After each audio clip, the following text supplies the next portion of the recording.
احمد دوكا كي يلعبوا ليكيب ناسيونال تاع المغرب في اي بلاد التصفير يصفروا على اللاعبين جو بونس هذه 99% تصرى، لان لو كان ما داروش هذا لو جاست كان ما عادي. علاش داروا دوك اللاعبين في مشكل. دوك ايماجين انت ليكيب ناسيونال تلعب تدخل في التيران غير تدخل ستاد كاع يصفر. مش قلت باللي انا نطلب من السنغاليين ان شاء الله يعمروه، بيان سور ان شاء الله يعمروه بور ديمونتير واش يدير لاكاف. هذه هي على لاكاف، لان المغرب لعبوا داروا المجهودات تاعهم راه تاع بيناتي وكذا، ولكن بور لاكاف انا ماذا بيا ستاد يكون معمر ولا فات تكون غرونديوز وكل شيء والناس فرحانه وتخرج ديفيلي في باري كيما كان تروح لي شونزيليزي انسي تسويت. اذا اصدقائي اهلا وسهلا ومرحبا بكم في فيديو جديد. كما شفتوا معايا اعلام جزائري علي بن الشيخ ما مسروطاش ليه مسكين وكيحرض يقول لك اي ماتش لعبوا المنتخب السنغالي خاص الجمهور يتعاطف معاه وخاص الجمهور يمشي يدخل للتيران باش يشجعوا، لانه المنتخب المغربي لا يستحق ان ياخذ الكاس. ودابا بغيت نعرف انايا واحد الحاجه، دابا نتوما اش دخلكم؟ دابا حنا والسنغال دابا الكاس حيدنا للسنغال، نتوما اش دخلكم؟ اش دخل حماركم للتبوريده؟ اش دخل شطيطكم للتبوريده من سخط الوالدين؟ اسيروا الدافع هذوك الطوابير اللي عندكم بارك عليكم، والدافع عمكم كذبون. راه عيط ليه بولوس قال ليه وجد راسك كان جاي. المهم خوتي بلا ما نطول عليكم خليكم تشاهدوا الفيديو. اذا عجبك الفيديو ما تنساوش تخليو لنا الاراء ديالكم في التعاليق. اللي ما مشتركش في القناه يشترك ويفعل خاصيه الجرس باش يتوصل دائما بالجديد ديالنا. خليكم تفرجوا الفيديو فرجه ممتعه. دقوا بالاخر نعلقوا عليه خوتي. بنسبة كبيرة محمد قاسي سعيد هو إعلان الكاف، الإعلان الفضيحة حول تجريد منتخب السنغال من الكأس الإفريقية. الأمور أصبحت دوليا، القضية أصبحت أثارت الكثير من اللغط، الكثير من الحديث حول تجريد المنتخب السنغالي ومنح المغرب الكأس الإفريقية. شفنا العديد من وسائل الإعلام، ولكن حتى أسماء كبيرة في عالم الكرة على غرار كلود ليروا، روني، غوارديولا، سمير ناصري، إيتو أيضا، والكثير من ردود الأفعال التي نددت واعتبرت ما حدث مهزلة مكتملة أو مسرحية مكتملة الأركان. كيف تقرأ هذه ردود الأفعال، وهل كانت تنتظر الكاف أن يحدث الذي حدث هذا الأسبوع بعد هذا الإعلان المهزلة؟ ما هاش الكاف رضوان. لماذا؟ ما بالهاش، باسكو كي درت هذه القرار هذا ديجا عيب. الور ما تحلواش تهضر على روحك، تبقى فضيحة القرن، تبقى فضيحة القرن. وانا نقول لرضوان اليوم حان الوقت باش الجمعيه العامه دير جمعيه عامه استثنائيه للدوتير لسحب الثقه من موتسيبي والمجموعه تاعو. لكن انت تقول دوتير، نذكرك فقط انه هذه لجنه تاع الطاعون التي منحت او جردت المنتخب السنغالي من كاس افريقيا، فيها من نيجيريا، فيها من اثيوبيا، فيها حتى من تونس، فيها بعض، هناك من قال بانني لم اكن حاضر، ولكن فيها الكثير من البلدان. كيف يمكن سحب الثقه والامور اصبحت متعفنه في الحوار؟ رانا شحال 54 بلد. نعم 54 بلد. ما نقيش على اللجنه هذه. نولي اللجنه رضوان. اولا النصاب القانوني كان غير قانوني في هذا لافير هذه. زيد لازم يكون رقم فردي. احنا شفنا باللي كان 9 اعضاء منهم 4 غايبين منهم المحامي الجيبوتي يعلن انه لم يكن حاضر. لم يكن حاضر. لا بالصوت والصوره قال مانيش عارف ولا داروهم هما تما كانوا داروهم حاضرين وما مش حاضرين، ولكن هو اعلن قال باللي احنا ما كناش حاضرين. دونك بقاو 5 اعضاء. 5 اعضاء. نقول النصاب قانوني 5. لماذا لم يكن يعني غالبيه؟ لا غالبيه. ولكن في الخمسه هذوما التونسي ما عندوش حق باش يصوت. رضوان ما عندوش حق باش يصوت. لماذا؟ القانون قريتها وما شديدهاش، ولكن القانون ما يسمحلوش باش يصوت. يبقاو 4. هنا 4 النصاب غير قانوني. انا بالنسبه لي متاكد باللي الطاس راح يرفض هذا المهزله. ينصف المنتخب السنغالي. ينصف المنتخب السنغالي وراح يعني نقول لك يسلك لاكاف من المهزله هذه. خلاص المهزله مشات، خرجت للعالم. نتمنى تكون جمعيه استثنائيه باش ينحيو كاع هاد لاكاف هذه. واضح البعض طالب من اكساس حتى بالانسحاب من نهائيه كاس افريقيا 2027 الذي تردد بعض الأخبار أن كينيا ليست جاهزة وبالتالي قد تتأجل إلى 2028 ويتحقق مبتغى أنفانتينو أن كأس العالم ستكون 2028 2032 يعني كل 4 سنوات، وبالتالي طمس هذه الكأس الإفريقية اللي كانت هي الكأس الإفريقية الأكثر متابعة عالميا واللي عندها يعني نكهة خاصة، لكن بعد هذا القرار الأمور تحولت رأسا على عقب. هل تعتقد أن الكاف لم تكن تتوقع مثل ردود الأفعال اللي استمعنا إليها منذ قليل؟ بطبيعة الحال رضوان، بعد الفضائح المتكررة خاصة في كأس إفريقيا ومنذ انطلاق الدورة والبطولة تاع كأس إفريقيا شفنا عدة أمور خاصة من ناحية التحكيم اللي كان تحكيم كارثي، اللي كان نقولوها بكل صراحة الكاف دارت كل شيء باش المغرب ما نقصوش من القيمه تاعو تاع المنتخب، باسكو عنده منتخب لا باس به، منتخب في المستوى، لم يكن بحاجه الى التحكيم، خاصه هو اللي زاد الطينه بله شوه السمعه تاع الكره الافريقيه. لهذا اليوم الشيء المحير اللي هو اول منتخب يفوز ببطوله بدون ميداليات وبدون كاس. ونشتهى انت منتخب يفوز ببطوله ما كاش كاس وما كاش ميداليات. لهذا مره اخرى الكاف ترتكب فضيحة أخرى في كرة القدم، وهذا شيء مؤثر على الكرة الإفريقية. لهذا خاصة دوك نتكلموا خاصة اتخاذ القرارات ليس قانونيا، وين لازم الأعضاء تاع الكاف لازم يكونوا كاع على رأس المجلس. لهذا نقول القرار اتخذ في الكواليس. اليوم موتسيبي الحصل لإرضاء كما نقولوا لإرضاء الرئيس رئيس من طرف رئيس المغربي، رئيس الفيدرالية المغربي، لإرضاء اتخذت هذا القرار. على باله باللي بنسبة كبيرة راح يرفض في الطاس مثل ما حدث في قضية اتحاد العاصمة. هو بالنسبة له كما نقولوا رضوان بالعامية، أنا بالنسبة لي أنت أنا وياك أنا درت لك كما نقولوا أعطيتك الهدايا، دوكا ما راهيش في يدي، هاي في الطاس. هذه هي. ولكن لا أحد ربما سالي بن شيخ كان يتصور أن تكون فيه ردود أفعال عالمية. البعض كان يعتقد أنه بعد شهرين الأمور ستبرد شوية وإعطاء الكأس لمنتخب آخر سيمر مرور الكرام، لكن كانت فيه باش وصلت إلى مختلف وسائل الإعلام العالمية. حتى ديشان في الندوة الصحفية سئل عن هذه القضية، غوارديولا، سمعنا لكلود ليروا، وين روني، الكثير من الأسماء العالمية عبرت عن استيائها لما حدث. هل كان بما كان تنتظر الكاف أن تكون هذه ردود الأفعال، أم ما داروش حسابهم أنه تولي الفضيحة يعني عالمية؟ لا على بالهم بلي تصرى هكذايا، على بالهم ما تنجمش. هذه سي لاكاف، هذه سي ان غروند انستيتيسيون دي فوتبول في افريقيا، تنجمش تجوز ينابيرسي ما يهضروش عليها كاع لي سبورتيف. لان علاش؟ لان ولات مضحكه، ولات الناس تضحك على انا سمعت نونسيان جوار نسيت شكون هو، لعب في لوروب افريكا، قال لهم هنايا مدوا لهم الحق لي زوروبيان وكذا كيفاش يخموا علينا. شكون؟ ميدو مالا هو فهمت. وسي فري دوكا واش يضحكوا عليك واش يديروا لك، ما عندك ما تهضر اون طونك افريكا، تولي ساكت وتقول عندهم الحق، ولات لافريك ولات سينما. ولهذا لاكاف هذه ما عندها حتى مصداقيه، ما عندها حتى مصداقيه. لا، احسن الحاجه اللي تندار باش يعاودوا يمدوا شويه الثقه، لازم يتنحاو كاع هذا موتسيبي وجماعته ويديروا ويطلع فوتبولور يطلع على تيت دو لاكاف ويدير هو ليكيب تاعو. بركات هذوك صحاب البيروات وصحاب امهلكوا الكره العالميه ماشي غير الكره الافريقيه. مام لوروب نشوفوا ماتش ولا ترقد تقول هوندبول عنده الحق اللي قال بلاتيني، قال البالون يروح منا هل كنا كاع الفوتبول هاد صحاب البيروات نعم يدخلوا تقول دير باس ما تفيقوا حتى تصيبهم للداخل.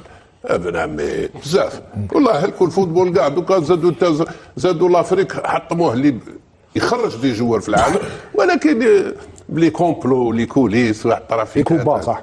نومي تفضل. انت تكلمت سقسيت عليه ولا قلت اليوم الصحافه العالميه ما يخفالكش رضوان باللي كل اللاعبين معظم اللاعبين الافريقيين راهم ينشطوا في بطولات اوروبيه.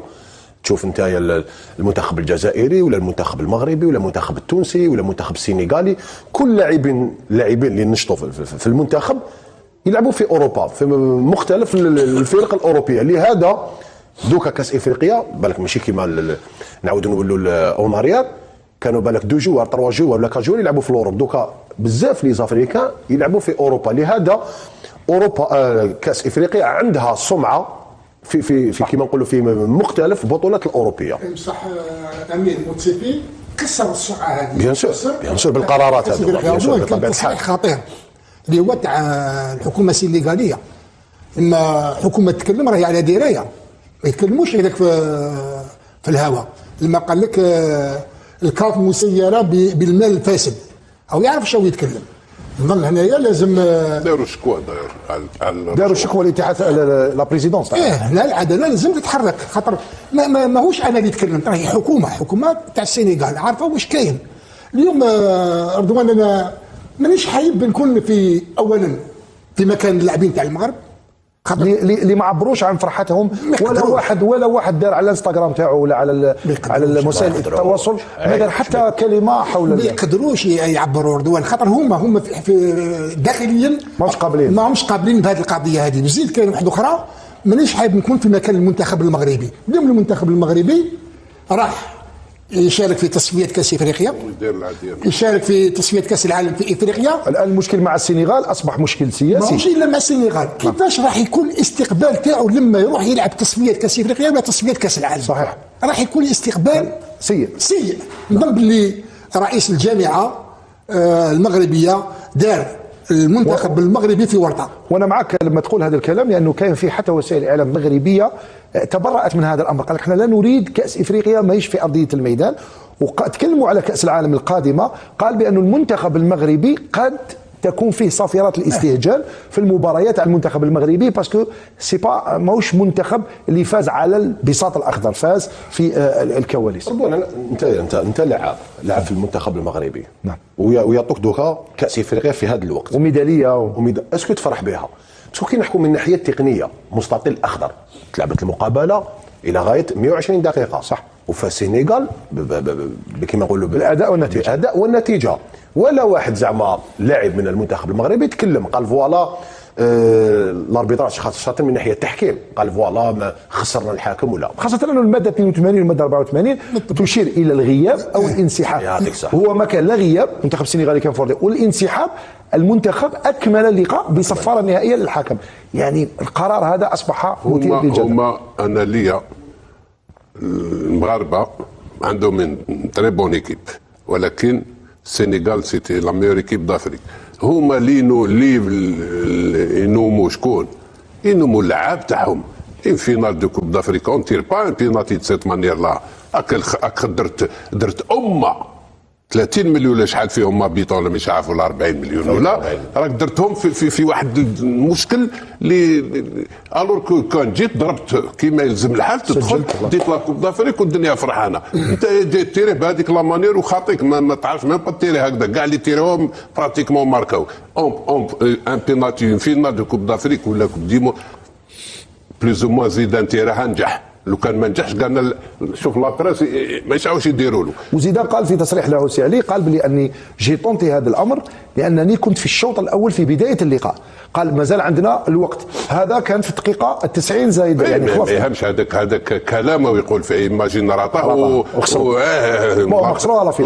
لابريس ما تطلقوش. مي هذايا يا اخي في نادي كوب دافريك وفي المغرب وفي بلادك وكذا تيري سيريوزمون خلاص. عيب تخسرين فينا في بلادك؟ ماشي عيب. انا قلت لك انا في عطي نومو ما تعرف شكون وكذا. شفنا عده منتخبات لحقوا للنهائي في بلادهم وخسروا.